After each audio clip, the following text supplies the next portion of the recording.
ஆண்டவராகிய இயேசு கிறிஸ்துவின் நாமத்தினாலே உங்களை வாழ்த்துகிறேன். இந்த நாளில் கூட கர்த்தருடைய வார்த்தை கேட்டு நாம் பலனடையலாம். நம்முடைய வாழ்க்கையில் காணப்படுகிற அவமானங்களும் வேதனைகளும் துன்பங்களும் பாரங்களும் கண்ணீரும் தோல்வியும் பலகீனமும் வியாதியும் நிரந்தரம் அல்ல. அதற்கு ஒரு முடிவு உண்டு. அது நம்முடைய ஜெபங்கள் மூலமாக, வேண்டுதல் மூலமாக, விண்ணப்பங்கள் மூலமாக தேவனிடத்தில் நாம் தெரியப்படுத்துகிறோமே.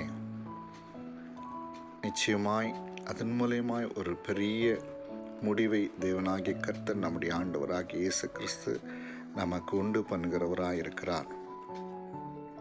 லூக்கா 18:1 சோர்ந்து போகாமல் எப்போதும் ஜெபம் பண்ண வேண்டும் அப்படின்னு சொல்லி நம்முடைய ஆண்டவர் இயேசு கிறிஸ்து நமக்கு போதிக்கிறவராக இருக்கிறார்.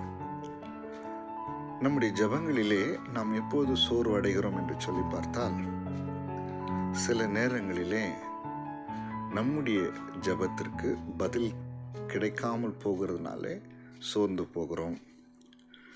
சூழ்நிலைகள் மாறாமல் அப்படியே இருப்பதினாலே சோர்ந்து போகிறோம். விசுவாசம் குறைந்து போகிறதுனாலே நாம் சோர்ந்து போகிறோம். இப்படி நாம் சோர்ந்து போகும்போது நான் உங்களுக்கு ஒன்று சொல்கிறேன். நாம் ஏறெடுத்த விண்ணப்பங்கள், ஜெபங்கள், வேண்டுதல்கள் தேவனிடத்திலிருந்து பதிலை பெற முடியாமல் தடையாய் நிற்கிறதா இருக்கிறது. நம்முடைய கண்ணீரோ கவலையோ பாரங்களோ போராட்டங்களோ பலகீனமோ வியாதியும் விடுதலை பெற முடியாமல் ஒரு பெரிய தடை நாம் சோர்ந்து போகிறதுனால்தான். அதனால நம்ம என்ன பண்ணோம்? சோர்ந்து போகாமல் எப்போதும் ஜெபம் பண்ணணுமா? ஏன்னு சொன்னால், அதில் லூக்கா 18 7 பார்க்கிறோம். தேவன் தம்மை நோக்கி இரவும் பகலும் கூப்பிடுகிறவர்களாகிய தம்மால் தெரிந்து கொள்ளப்பட்டவர்கள் விஷயத்தில் நீடிய பொறுமை உள்ளவராயிருந்து அவர்களுக்கு நியாயம் செய்யாமல் இருப்பாரோ? சீக்கிரத்திலே அவர்களுக்கு நியாயம் செய்வார். உண்மையாவே நம்முடைய ஆண்டவராகிய இயேசு கிறிஸ்து நீதி உள்ள நியாயாதிபதி. எப்படி சொல்லுங்க? நீதி உள்ள நியாயாதிபதி. அவர் நமக்கு என்ன பண்ணுவார்னா, சீக்கிரத்திலே நியாயம் செய்கிறவராயிருக்கிறார். சீக்கிரத்தில் நியாயம் செய்வார். இங்கே 18 1 நம்ம 8 வரையிலும் நம்ம வாசிக்கும் போது, ஒரு பட்டணத்தில் அநீதி உள்ள ஒரு நியாயாதிபதி இருந்தான்.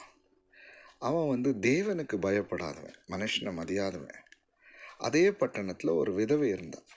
அவள் அவனிடத்தில் போய், எனக்கும் என் எதிராளிக்கு இருக்கிற காரியத்தில் எனக்கு நியாயம் செய்ய வேண்டும் என்று சொல்லி அவனிடத்தில் விண்ணப்பம் பண்ணுறான். அவளுக்கு தெரியும், இந்த நியாயாதிபதி அநீதி உள்ளவன், தேவனுக்கு பயப்படாதவன், மனுஷனை மதிக்காதவன். ஆனால் இவனால தான் இந்த காரியத்தில் எனக்கு நியாயம் செய்ய முடியும் அப்படின்னு சொல்லி விண்ணப்பம் பண்ணுறான். அதில் 4 பார்க்கும்போது, வெகு நாள் வரைக்கும் அவனுக்கு மனதில்லாதிருந்தது. அவனுக்கு அந்த விதவியின் காரியத்தில் நியாயம் செய்கிறதற்கு வெகு காலமாக அவனுக்கு மனதில்லை. ஒரு நாள் அவன் யோசிக்கிறான், நான் தேவனுக்கு பயப்படுறதில்ல, மனுஷனை மதிக்கிறதில்ல, ஆனால் இந்த விதவை என்னிடத்தில் என்னை ஓயாமல் தொந்தரவு செய்கிறாள். அதனால் நான் என்ன பண்ணணும்?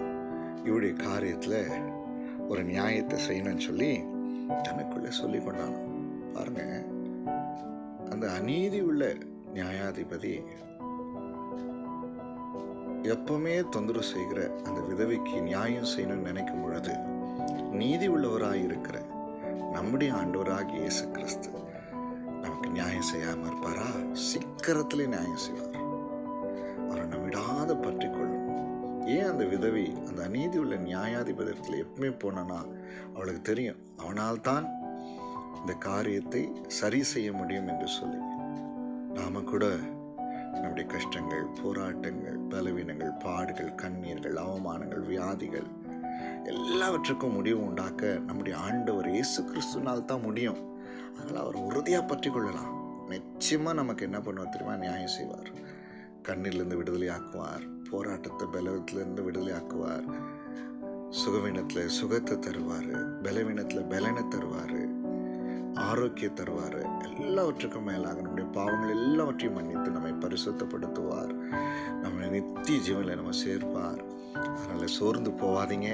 சோர்ந்து போவோம், எப்பொழுதும் ஆண்டவர் இடத்துல ஜபித்து கொண்டே இருங்க. சீக்கிரத்தில் நீதியுள்ள நியாயாதிபதியாகி ஆண்டவர் இயேசு நியாயம் செய்வார். ஆமேன். கர்த்தர் உங்களை ஆசீர்வதிப்பாராக. எந்த காரியத்தில் நமக்கு நியாயம் வேண்டுமோ அந்த காரியத்தில் ஆண்டவர் இடத்துல அது குறித்து நாம் தெரியப்படுத்தலாம். சோர்ந்து போகாமல் எப்போ ஜெபம் பண்ணலாம். நிச்சயமாக நம்முடைய வேண்டுதலுக்கு பதில் கிடைக்கும், சீக்கிரத்தில் கிடைக்கும்.